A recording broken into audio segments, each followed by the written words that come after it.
Hey friends, I'm Otis Gibbs, and this is my buddy Bill DeMain. He's going to talk about a recent article that he wrote for Mojo Magazine about Big Star.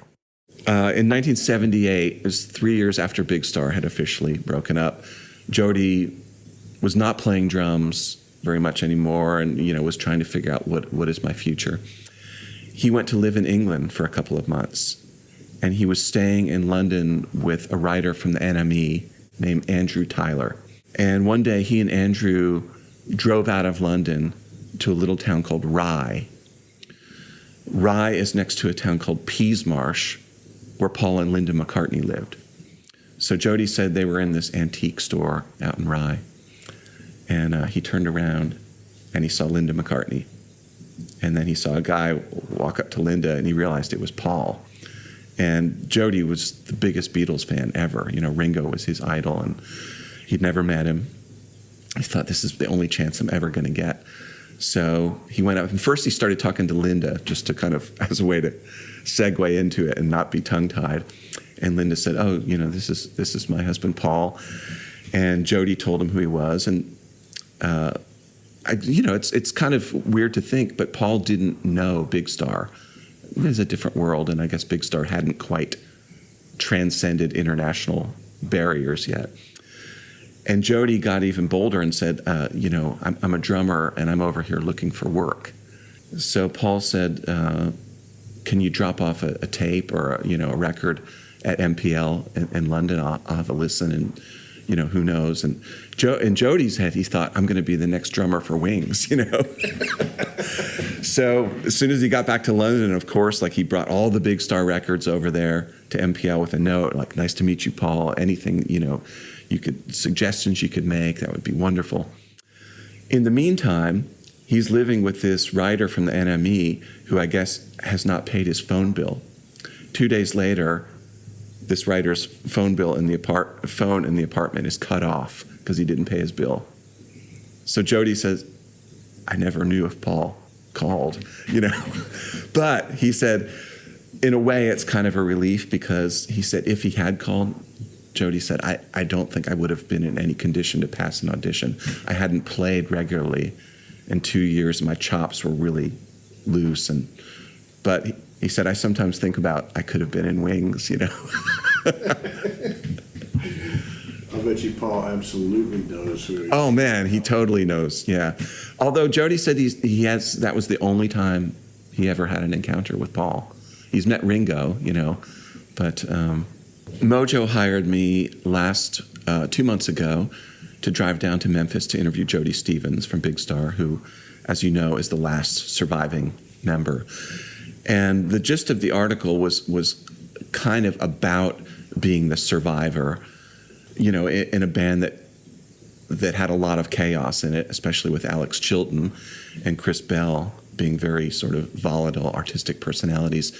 Jody was always this kind of really measured, calming, zen presence, was very positive and is still that way. He describes himself as a cup half full guy. He, part of his job, aside from being a drummer, is he's been a production assistant at Ardent Studio down there for the last 30 or 35 years. We were supposed to meet at Ardent, but they were having construction, so he came to the Airbnb where I was staying in Memphis, and we spent about 2 hours together. Jody is often described as the nicest guy in rock, and I would have to agree with that, especially for somebody who is really part of such a legendary band. He wears it so lightly, and he's so friendly and so enthusiastic about music. And I think part of his thing is he has successfully carried the torch for Big Star and all these different incarnations after, Chris passed in the 70s, but after Alex passed, Jody has assembled this kind of dream team of Big Star acolytes like Chris Stamey and Matthew Sweet and John Auer from the Posies and Pat Sandstone from Wilco. And they go out and faithfully recreate this music. What's amazing to me is when we were talking about the early days of Big Star is how different their experience was from other young bands. these were all guys who met in their 20s. They weren't really friends outside the band. Jody told me he was going to college, he had a job, he had a girlfriend. He said, I never really hung out with the guys. The only time we ever got together is when we would meet in Ardent. And they were all being sort of simultaneously trained as recording engineers by this guy who ran Ardent named John Fry. So John gave them keys to the studio. Like, after hours, you can come in here and experiment, learn how to record. So that first Big Star record, the classic #1 record, came out of a year's worth of them being in the studio in the wee hours, recording, you know, tweaking, adding overdubs, erasing things, putting in new parts. And I think it's one of the reasons that record sounds, I mean, it sounds as good as a Beatles record to me. The fact that they had so much time, that's really important for a band, especially a new band, to be able to spend time in the studio and experiment. The record famously, you know, did not sell. Chris Bell was so despondent that he quit the band and tried to erase the master tapes. In fact, he erased most of the master tapes of #1 record. He left the band, and then they made Radio City as a 3-piece, another great record. Then they went down to a 2-piece and did a record called Third. You know, none of these records sold at the time, but have since become these kind of, you know, legendary landmark albums.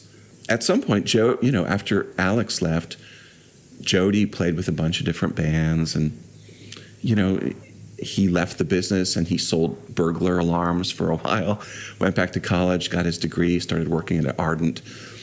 I mean, Jody is one of those guys too. He's just kind of ageless. Like, he just turned 70, but when he walked up, when we met for the interview, I was looking at him and I was like, how, you know, certain people, they just genetically blessed, I guess. You know, his hair still looks like he'd been wings. You know, he has some crow's feet and it's a bit of wrinkle, but he just looks eternally youthful, you know. I guess maybe playing music and also being positive. I think that has something to do with it. It kind of exudes that, you know. When I was getting ready to go to Memphis, and in my research, I was, you know, going back through all the Big Star stuff, and I was looking at photos that had been taken around the time of #1 record. And there were these sort of iconic pictures of the band in the front room at Alex Chilton's parents' house in Memphis. And the detective in me was like, I wonder if that house is still there, you know? So I have a realtor friend here who kind of helped me search the property, and we found the address, and she said, here's the current owner. So I did some detective work online and found the current owner on Facebook, you know, of course. Messaged her and said, I'm a writer, I'm coming down to write about Big Star, and I understand that you own this house that belonged to the Chiltons. And she wrote right back, you know, she said, yes, we've had this house in our family for 35 years. We bought it from the Chiltons. Nobody's lived here for 15 years. We're getting ready to put it back on the market. I don't actually live in Memphis, but I'm going to be in Memphis those 2 days that you're there. So if you want to stop by, just text me. I was like, oh man, this was meant to be, you know?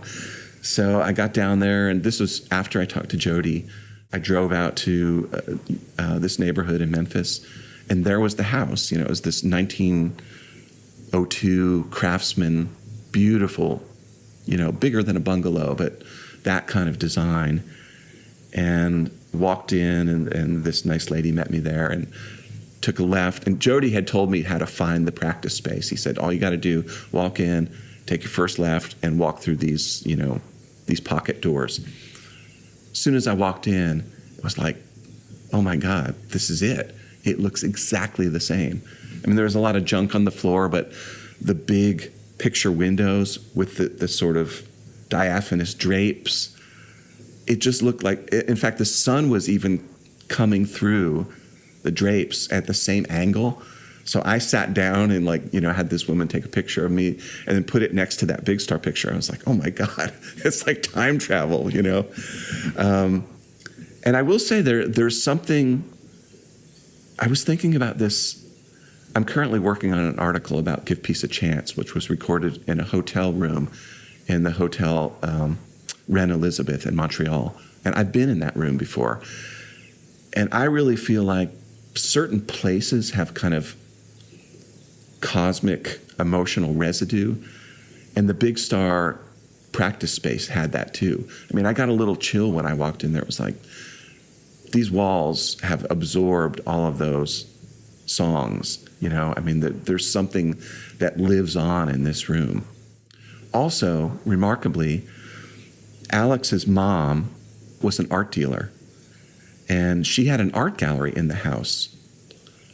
So this was a very kind of, artistic home, aside from the music that was happening with Big Star. And I noticed in the big practice room, amidst all the junk, there were all these unframed canvases of paintings, like against the wall. And I asked the current owner, I said, what are those? And she said, those were left here by Alex's mom. She never came back and got them. I was like, that's a gold mine, you know? I mean, I don't think Alex painted them, but the connections to the Big Star story, you know, with these tangible objects. Anyway, it was a real kind of magic experience just being in that space. It meant a lot to me too as a fan, you know. It didn't actually get into the article that I wrote. I sent a picture of myself to my Mojo editor, and he was like, whoa, you know. But it didn't really make sense to include it as a sidebar, but meaningful for me nevertheless, you know.